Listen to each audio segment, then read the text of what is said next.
As we continue down memory lane during this year's countdown, I want you all to think of what exactly scares you the most from your childhood.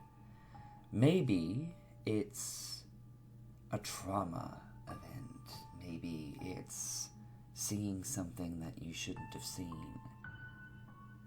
Or maybe it's something more unexplainable.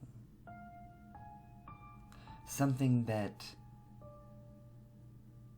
never should have happened. And many may tell you it didn't. In the spirit of those people who have experienced such things, those bumps in the night, those unexplainable moments, I offer you all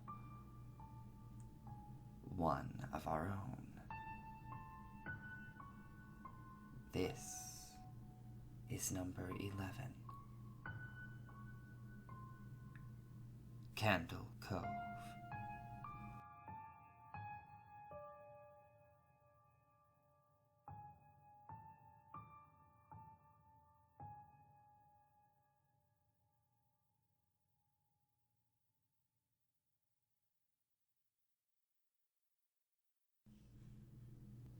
It comes most often at night.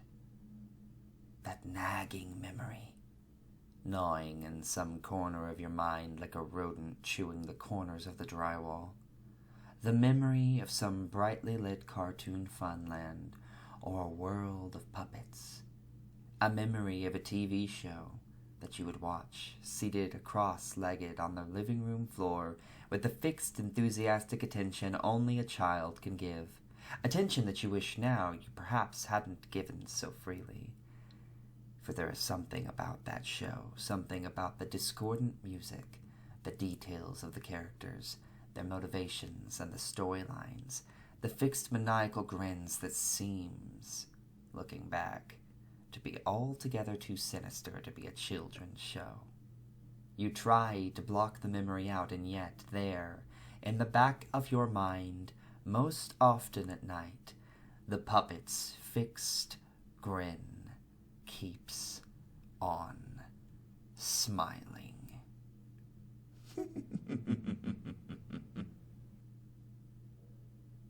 Net Nostalgia Forum. Television. Local. Subject: Candle Cove. Local kids show. Does anyone remember this kids show? It was called Candle Cove, and I must have been 6 or 7. I never found reference to it anywhere, so I think it was on a local station around 1971 or 1972. I lived in Ironton at the time. I don't remember which station, but I do remember it was on at a weird time, like 4 p.m.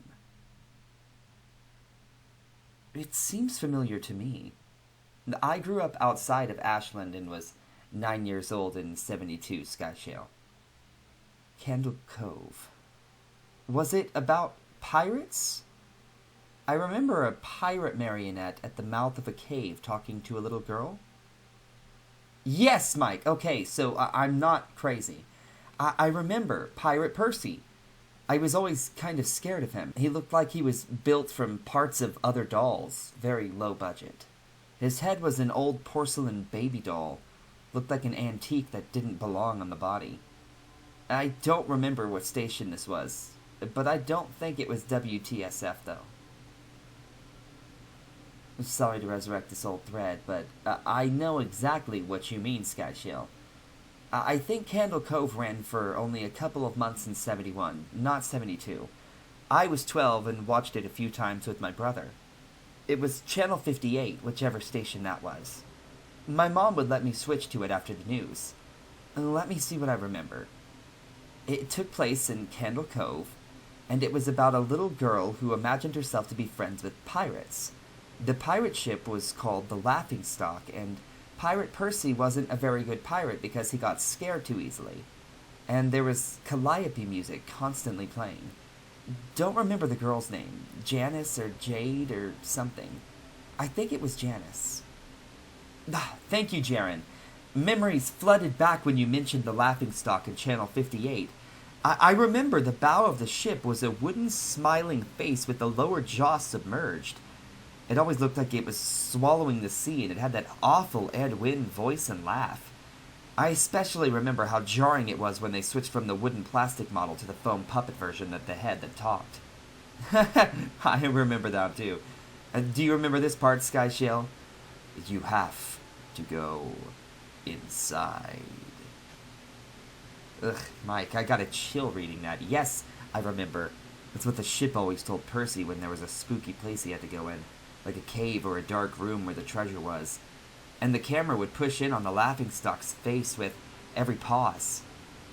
You have to go inside.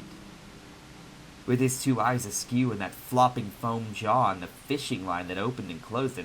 It was so cheap and awful. You guys remember the villain? He had a face that was just a handlebar mustache above really tall, narrow teeth. I honestly thought the villain was Pirate Percy. I was only 5 when the show was on. Nightmare fuel. No, that wasn't the villain. The puppet with the mustache. That was the villain's sidekick, Horace Horrible. He had a monocle too, but it was on top of the mustache. You used to think that meant he had only one eye. But no, the villain was another marionette. The Skin Taker. I can't believe what they let us watch back then. Jesus H. Christ, the Skin Taker. What kind of a kid's show were we watching? I seriously could not look at the screen when the Skin Taker showed up. He just descended out of nowhere on his strings. A dirty skeleton wearing that brown top hat and cape, and his glass eyes that were too big for his skull. Christ almighty. Wasn't his top hat and cloak all sewn up crazily? Was that supposed to be children's skin? Yeah. I think so. I remember his mouth didn't open and close. His jaw just slid back and forth. I remember the little girls asked, "Why does your mouth move like that?" And the Skin Taker didn't look at the girl but at the camera and said, "To grind your skin." I am so relieved that other people remember this terrible show. I used to have this awful memory, a bad dream that I had where the opening jingle ended, the show faded in from black, and all the characters were there, but the camera was just cutting to each of their faces, and they were just screaming. And the puppets and marionettes were flailing spastically and just all screaming. Screaming. The girl was just moaning and crying like she had been through hours of it. And I woke up many times from this nightmare. I used to wet the bed when I had it. I don't think that was a dream, Skyshield. I remember that. I remember that was an episode. No, that's not possible. There was no plot or anything. I mean, literally just standing in place, crying and screaming for the whole show. Maybe I'm manufacturing a memory too because you said it, but I swear I remember seeing what you've described. They just screamed the whole time.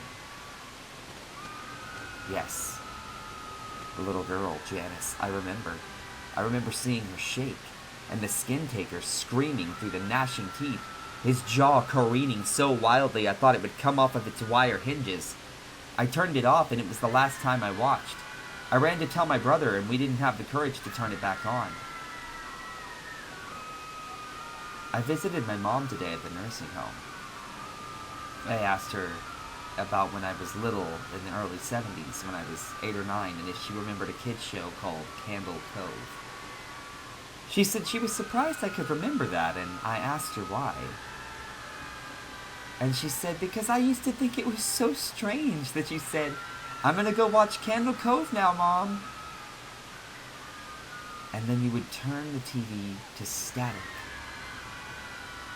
and just watch dead air for 30 minutes. You had a big imagination with your little pirate show.